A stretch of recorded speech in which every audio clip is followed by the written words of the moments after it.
مور او پلار ژوندي وي څومره یې زړه ډاډه وي، څومره په هر کار باندې ډاډه ورځي او تر شا داسې احساس کوي چې د غره غوندې تکیه لري، هر کار باندې یې زړه ډاډه وي او ورځي پرې. خو هغه انسان به ولې تشویش کوي چې کله د الله تعالی په شان قوي، پیاوړی او مهربان ذات باندې تکیه وي؟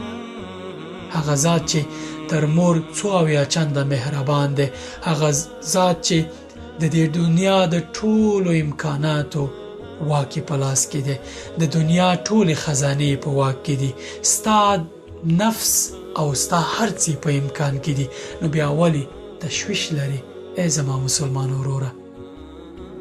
رسول الله صلی الله علیه وسلم او ابو بکر صدیق رضی الله عنه چې کله په غار کې وو او دښمنانو په لټل، نو ابو بکر صدیق په تشویش. رسول الله صلی الله علیه وسلم ورته وایي ما ظنک باثنین الله ثالثهما. ستا د هغه دوه کسانو په اړه څه فکر دی چې دریم ملاتړی الله پاک وي، الله پاک ورسره وي؟ بیا ورته وایي چې لا تحزن ان الله معنا، مه خفه کېږه، الله پاک له موږ سره دی، الله پاک له موږ سره دی، مه خفه کېږه، په هر کار باندې ډاډه ورځه، یوازې پر الله تعالی توکل کوه، چې کله ته په هغه توکل وکړې ټول امکانات ستا په ګټه څرخوي. زړه ډاډه ساته او د الله تعالی په توکل باندې مخکې ځه.